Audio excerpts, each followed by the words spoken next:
नमस्कार, स्वागत है आपका। आप देख रहे हैं जी संगम की ये खास मुहिम और मैं हूं आपके साथ अजीत। डॉक्टरों पर हमले के खिलाफ जी संगम की मुहिम अब असर दिखाने लगी है। आज राज्यपाल राम नाईक ने इलाहाबाद में हमले के शिकार हुए डॉक्टर रोहित से मुलाकात की और मुख्यमंत्री के सामने इस मामले को उठाने की बात कही। जाहिर है ये एक अच्छा संकेत है, लेकिन सवाल अभी कम नहीं है। सवाल बड़ा ये कि आखिर डॉक्टरों पर हो रहे हमलों पर लगाम लगाने के लिए सबसे सही तरीका क्या होगा? आखिर कैसे ये सुनिश्चित किया जाएगा कि आपके हमारे सेहत का ख्याल रखने वाले डॉक्टर की खुद की जिंदगी खतरे में ना पड़े? सवाल यह भी है कि क्या बिना ऐसी घटनाओं में सख्ती किए इसे रोकना मुमकिन है?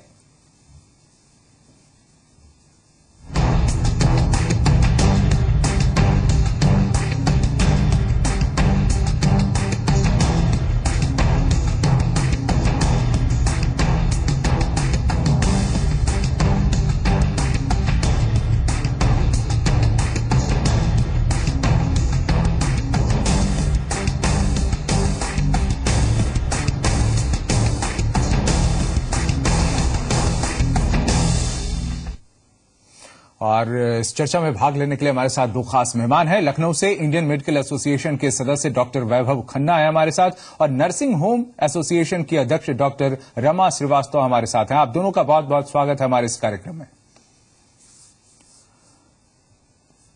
हम लौटेंगे चर्चा पर। बताएं आपको, मेरठ में एक छात्र नेता ने एक डॉक्टर पर हमला किया और एक दिन में जमानत पर छूट भी गया। इलाहाबाद में भी ऐसा ही हुआ। सवाल यह कि जब तक सख्ती का डर नहीं होगा तब तक ऐसी घटनाओं पर लगाम कैसे लगेगी? डॉक्टरों पर हमले के मामले में मुरादाबाद भी बेहद कुख्यात हो चुका है। आए दिन मरीजों के तीमारदार डॉक्टर से मारपीट और तोड़फोड़ करते हैं। सहमे हुए डॉक्टर अब चेतावनी दे रहे हैं कि अगर ऐसी घटनाएं नहीं रुकी तो उनके सामने सिवाय मरीज को हायर सेंटर रेफर करने के कोई चारा नहीं बचेगा। इस तरह से घटनाएं बढ़ती रहेंगी तो आने वाले टाइम में आम जनता का बहुत बड़ा नुकसान है, क्योंकि कोई भी डॉक्टर सीरियस मरीज लेगा ही नहीं, अपने यहाँ से हायर सेंटर को रेफर कर देगा। मेरठ में सीसीएस यूनिवर्सिटी के पूर्व महामंत्री पंकज प्रधान ने बीते दिनों साथियों के साथ एक डॉक्टर से हाथापाई की थी। काफी माथापच्ची के बाद केस भी दर्ज हुआ, लेकिन आरोपी एक दिन में छूट गया।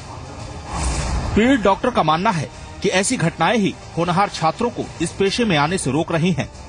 एक डॉक्टर को एक अच्छी जगह पर पोजीशन पर सेटल होने के लिए उसको कम से कम भी 10-12 साल लग जाते हैं, तब जाकर वो प्राइवेट प्रैक्टिस में या किसी और जगह सेटल होने की पोजीशन में होता है। और उसके बाद भी वो गाली सुने, उसके बाद भी वो दुनिया की मार खाए, कोई भी आकर उसको थपड़ा जाए, कोई भी आकर उसको मार जाए। शहर में मस्तिष्क रोग विशेषज्ञ के तौर पर डॉक्टर रविकांत मल्ल बेहद मशहूर हैं, लेकिन डॉक्टर मल्ल भी बदसलूकी से नहीं बच पाए। बीते दिनों इनके क्लिनिक पर मारपीट की घटना सामने आई थी। पेशेंट कई बार बहुत लेट स्टेज में पहुंचता है। ये कई बार गांव में झोला छाप डॉक्टरों या किसी अन्य जगह पे फंसा हुआ है, जब तक पहुंचा तो उसकी स्थिति थोड़ी बिगड़ चुकी रहती है, तो भी उसको ये लगता है कि हम अच्छी जगह पहुंचे थे, सब कुछ किया गया, फिर भी क्यों नहीं पेशेंट बच पाया। वाराणसी में तो डॉक्टर मारपीट और हंगामे की घटनाओं से इतना डरे हुए हैं कि अब चप्पे चप्पे पर सीसीटीवी कैमरे लगवा रहे हैं। यानी इलाज के पहले डॉक्टर्स अपनी सुरक्षा दुरुस्त कर लेना चाहते हैं। अगर वो झगड़ा भी करते हैं या वो तोड़फोड़ करते हैं तो कम से कम सीसीटीवी फुटेज से ये तो पता चल जाता है कि उन्होंने क्या हरकतें की, और उसमें ये चीज क्लियर हो जाती है कि कौन आदमी भुक्तभोगी और किसने ऐसा किया है। एक तरह से जैसे बनी हुई है कि भाई आदमी इलाज भी करे, ठीक भी ना हो, सारी समस्याएं जुड़ी रहती हैं, डर डर के इलाज करना पड़ता है। मेहनत अगर डॉक्टर कर रहा है, उसके स्टाफ मेहनत कर रहे हैं, फार्मासिस्ट नर्सेज मेहनत कर रही हैं, और फिर अगर इस तरह की तोड़फोड़ हो कि आपने इंजेक्शन नहीं दिया, आपने गलत इंजेक्शन दे दिया, तो जाहिर सी बात है कि किसी भी डॉक्टर को खराब लगेगा। जाहिर है ये मसला बेहद गंभीर है, सिर्फ इसलिए नहीं क्योंकि हमले बढ़ गए हैं, बल्कि इसलिए भी क्योंकि इसका नतीजा बेहद खतरनाक होने वाला है, मरीजों के लिए भी और मेडिकल प्रोफेशन के लिए भी। बहुत सारे डॉक्टर जो हैं अपने बच्चों को इस प्रोफेशन में जुड़े हैं। अगर बहुत सारे बायोलॉजी की सीट देखिए तो उसमें दाखिला कम हो जा रहा है, पीएमटी के एग्जाम के नंबर ऑफ कैंडिडेट उसमें कम होते जा रहे हैं। तो सब लोगों को विचार करना होगा ऐसा क्या है कि डॉक्टर में लोग जाना नहीं चाहते। अब सवाल ये कि आखिर ये सिलसिला कैसे थमेगा, आखिर इस पर लगाम कैसे लगेगी? डॉक्टरों के मुताबिक जरूरी ये है कि सरकार और प्रशासन इस सवाल पर गंभीरता से सोचे। गवर्नमेंट है, हम लोग यूपी गवर्नमेंट है, हम लोग और अपने पुलिस प्रोटेक्शन उन्हीं से रिक्वेस्ट करेंगे कि प्रोटेक्शन तो वही प्रोवाइड कर सकते हैं, जैसे कॉमन आदमी जनता जैसा प्रोटेक्शन मिलता है, तो उन्हीं को उस टाइप को इम्प्लीमेंट करना, उसको प्रॉपर प्रोटेक्शन देना। अगर कोई डॉक्टर डर के साए में काम कर रहा है, दबाव में काम कर रहा है, तो नतीजा बेहतर होगा, इसकी कोई गारंटी नहीं। लिहाजा अब जरूरत डॉक्टर्स को लेकर नजरिया बदलने की है, क्योंकि सवाल आखिर आपकी और हमारी जिंदगी से जुड़ा हुआ है। मेरठ से राजीव शर्मा, मुरादाबाद से दीपचंद, वाराणसी से अमित के साथ अमिता पारू, जी मीडिया, लखनऊ।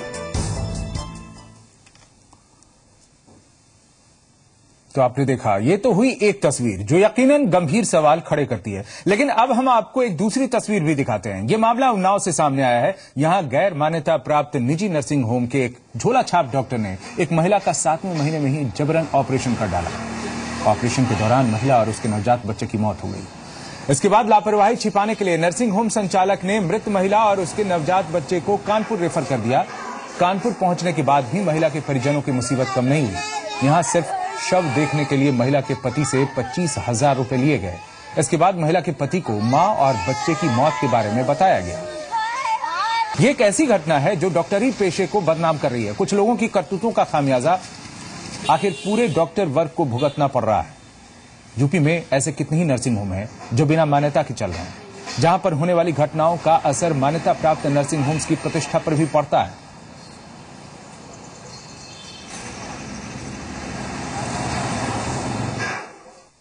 बीवी के हल्की सी दर्द हो रही थी पेट में, तो हम सोचे कि दिखा लें इनको।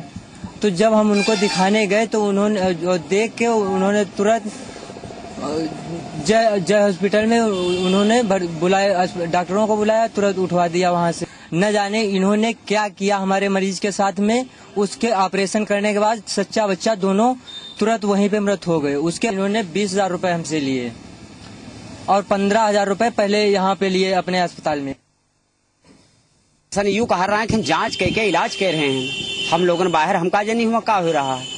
जब हुआ बाद निकले 1 घंटा बाद तो कहें तुम्हारा बच्चा जो है खत्म हो चुका है। तो हम कहा साहब खत्म हुईगा तो ठीक है, जच्चा जो बचिया अगर पैदा हुईगा है वो के बाद नहीं है काला की नहीं ऑपरेशन की नहीं। तो हम कहा बताओ बगैर पूछे ऑपरेशन कई डरी नहीं। संज्ञान में आया कि सफीपुर में एक माँ और बच्चे गर्भवती महिला और उसके बच्चे की मृत्यु हो गई है और वह जो नर्सिंग होम जहाँ पे हुआ है वो रजिस्टर्ड नहीं है और हम उसको सीज करा, पहले ही सीज हो गया है, FIR हो गई है, सीज करवा देंगे और उसके खिलाफ कार्रवाई होगी। और जिस क्षेत्र की वो महिला है वहाँ की आशा संगिनी और ANM के विरुद्ध भी कार्रवाई की जाएगी।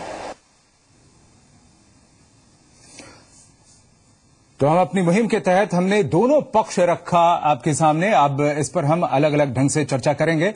शुरुआत करते हैं। हमारे साथ medical association, Indian medical association के सदस्य हैं डॉक्टर वैभव खन्ना और नर्सिंग होम एसोसिएशन की अध्यक्ष हैं डॉक्टर रमा श्रीवास्तव। डॉक्टर वैभव, जिस तरीके से पहले अगर डॉक्टरों के डर की बात करें, उनका डर आखिर कम कैसे होगा? जिस तरीके से आरोपी जमानत पर छूट गए, क्या लगता है आपको इसके पीछे वजहें क्या है? डॉक्टरों का डर कैसे खत्म होगा? देखिए, केस तो बहुत हो रहे हैं जी, बट ये पहला केस है जिसमें वीडियो रिकॉर्डिंग आई है किसी आदमी अटेंडेंट की बदतमीजी करने की जी। मुझे लगता है अगर सरकार चाहे तो ये नजीर पेश कर सकती है, न्यायालय चाहे तो न्यायालय भी एक नजीर पेश कर सकता है, क्योंकि पहली बार इतनी क्लियर रिकॉर्डिंग है और इस पे माननीय न्यायालय से हमारा वो है आवेदन है कि वो इस पे विचार करें, इस पे एक नजीर पेश करें, क्योंकि जो वीडियो रिकॉर्डिंग होती है उसको ऑलरेडी इसी तरह के केस पे इस विद्यालय के केस हो चुका है। अतः ये अपने आप में बहुत बड़ा सबूत है और उसको देखते हुए अगर ये करेंगे जी। सेकंड बात आपने जो कही कि प्राइवेट अस्पताल वालों की बात कही आपने, नहीं इस पर हम मुद्दा उठाएंगे, इस पर आपसे ये जानना चाहेंगे, मेडिकल प्रैक्टिशनर्स प्रोटेक्शन एक्ट जो है, क्या ये मुकम्मल नहीं है? आप इसमें किसी तरह का बदलाव चाहते हैं या इम्प्लीमेंटेशन में किसी तरह की कमी है? आप क्या मानते हैं? 2013 में ये कानून आया, 2013 में कानून आया। अनफॉर्चुनेटली आज तक कहीं इसके बारे में लोगों को मालूम नहीं है, न शासन को मालूम है, न प्रशासन को मालूम है, न DM SSP को मालूम है।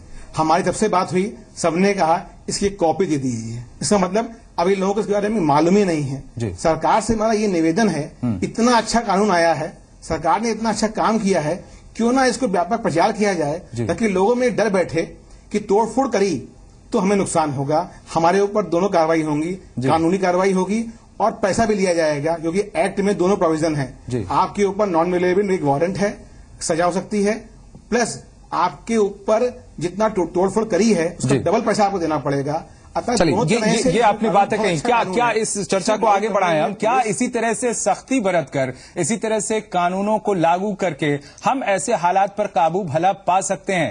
डॉक्टर रमा। जी हाँ, बिल्कुल काबू पा सकते हैं, क्योंकि 20 मई 2013 को ये कानून यहाँ बिल पास हो गया था, मेडिकल प्रैक्टिशनर्स प्रोटेक्शन एक्ट, जिसमें कि सरकारी संस्थान हो अथवा निजी चिकित्सालय हो, किसी भी चिकित्सक अथवा पैरामेडिकल स्टाफ पर हिंसात्मक कार्रवाई करने वाले को अथवा तोड़फोड़ करने वाले को कॉग्निजेबल नॉन बेलेबल ऑफेंस माना गया है इसको। नहीं, मेरा सवाल ये है, इसमें सिर्फ एक शब्द जोड़ा है हमने। डॉक्टर वैभव, क्या आपको भी लगता है कि सिर्फ सख्ती बरत के ही ऐसे हालातों पर हम काबू पा सकते हैं?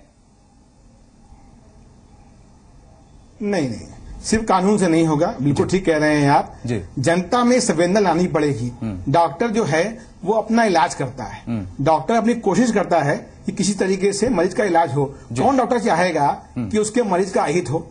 कौन चाहेगा उसकी मौत हो? कोई नहीं चाहता। इवन जब मौत होती है सबसे ज्यादा दुख हम लोगों को होता है। अतः हम कभी नहीं चाहेंगे कि मेरे मरीज का इस तरह से प्रॉब्लम हो। लेकिन जब मरीज का इलाज होता है, आईसीयू में होता है, वो सामूहिक इलाज होता है, उसमें एक डॉक्टर नहीं होता है, वो टीम काम करती है। अतः एक डॉक्टर को दोष देना शायद मरीजों की या बिल्कुल किसी तरह की मारपीट या तोड़-फोड़ इसे कहीं से भी वाजिब नहीं ठहराया जा सकता। लेकिन क्या ये सिर्फ सिक्के का एक पहलू नहीं है? दूसरा पहलू वो भी है जो मरीज भुगतते हैं। जिस तरीके से व्यावसायीकरण हुआ है इस पेशे का, इसमें जो सेवा भावना है वो विलुप्त हो गई। एक तरीके से लोगों में एक आक्रोश, एक नाराजगी, हालांकि ये आक्रोश और नाराजगी कतई मारपीट या तोड़फोड़ के जरिए नहीं उतारी जा सकती, नहीं जताई जा सकती। लेकिन इसका दूसरा जो पहलू है, नर्सिंग होम और वहां जिस तरीके से दोहन होता है मरीजों का, इन सब पर भी हम चर्चा करेंगे।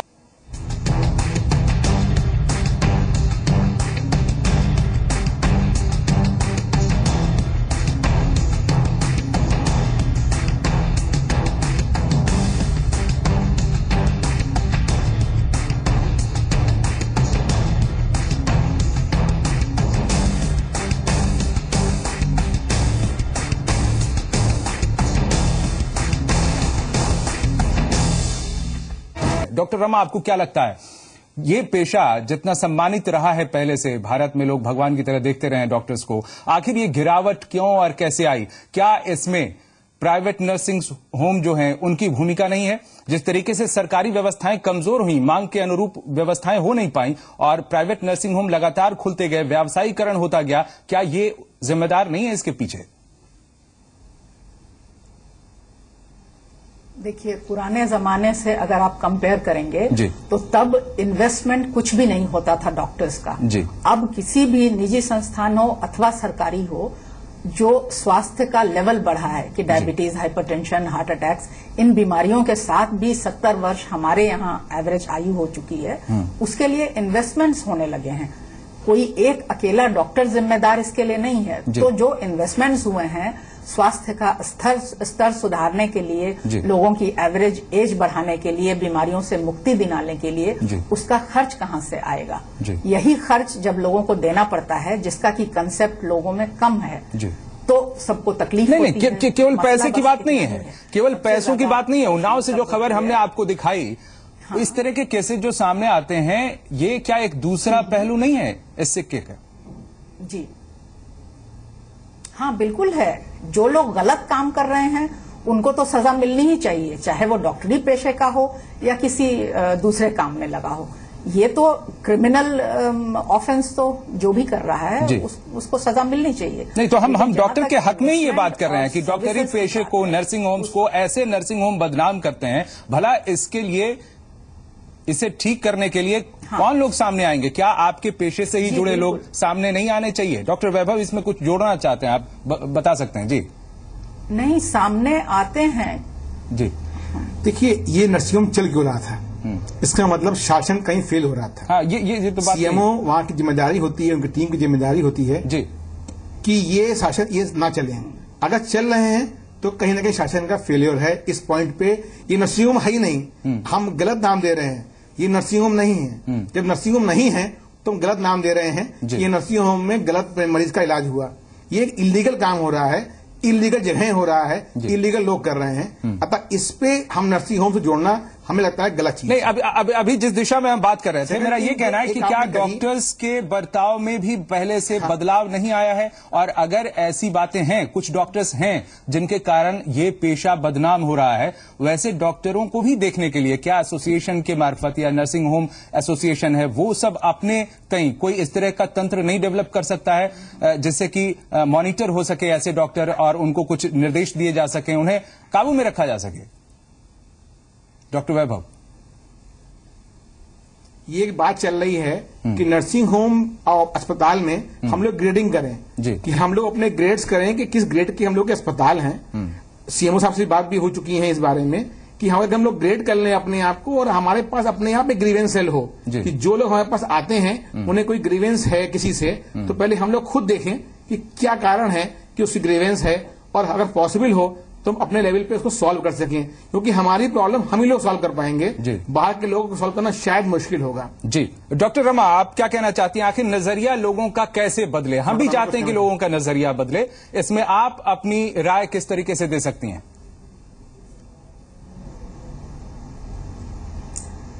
देखिए, जन साधारण को ये समझना होगा कि चिकित्सक का उनके क्षेत्र में, उनके जीवन में क्या महत्व है। जो चिकित्सक अच्छा काम कर रहा है उसे उसके लिए अप्रिसिएशन मिलना चाहिए ना। जो अच्छा काम कर रहा है डेडिकेशन के साथ, उसे भी अगर हिंसात्मक उसके साथ कार्यवाही होगी तो ये मैसेज तो पूरे समाज में जाता है, चाहे वो जनता हो या चिकित्सक वर्ग हो या कोई भी वर्ग हो। तो हमें तो सुरक्षा चाहिए ही ना। हम अगर 1 लाख मरीजों को सही इलाज दे रहे हैं, उन्हें बीमारी से उठाकर खड़ा कर रहे हैं, और कोई एक कॉम्प्लिकेटेड केस आता है जिसमें उसकी मृत्यु होती है या ऑपरेशन में अथवा किसी अन्य वजह से कॉम्प्लिकेशन होता है, तो उसकी सजा हमें कैसे समझें? लोग ये बात समझे कैसे? हम भी तो समझाना ही चाहते हैं, और इसीलिए आप लोगों की भी राय रख रहे हैं कि आखिर लोगों का नजरिया बदले कैसे। बहुत संक्षेप में डॉक्टर वैभव। बेस्ट ऑप्शन है ना जी डॉक्टर वैभव, बहुत संक्षेप में। सर देखिए, हमें लगता है पॉजिटिव चीज को, पॉजिटिव न्यूज को ज्यादा दिखाना चाहिए। थोड़ा सा हम लोग नेगेटिविटी को ज्यादा दिखाते हैं। अगर हम पॉजिटिव जो काम होता है डॉक्टरों का, हजारों मरीज ठीक होते हैं, उसको अगर दिखाते हैं तो समाज में एक बहुत अच्छा संदेश जाएगा कि डॉक्टर धो नहीं रहे हैं, पैसा नहीं लूट रहे हैं, वो अच्छा काम कर रहे हैं। शायद हमें हमारी आपसे भी ये अपील है कि आज आपने कार्यक्रम किया, हम शुक्रगुजार हैं आप लोगों के, और चाहते हैं कि मीडिया भी इस चीज को बढ़ाए। बिल्कुल पॉजिटिव, बिल्कुल, हम इसीलिए ये मुहिम चला रहे हैं और आगे भी हमारी ये मुहिम जारी रहेगी कि लोगों का नजरिया इस बाबत बदले। बहुत बहुत शुक्रिया, धन्यवाद हमारे साथ जुड़ने के लिए। इंडियन मेडिकल एसोसिएशन के सदस्य डॉक्टर वैभव खन्ना और नर्सिंग होम एसोसिएशन की अध्यक्ष डॉक्टर रमा श्रीवास्तव, आप दोनों हमारे साथ जुड़े, आपका बहुत बहुत धन्यवाद। और आज की इस मुहिम में फिलहाल इतना ही। आप देखते रहिए लगातार जी संगम।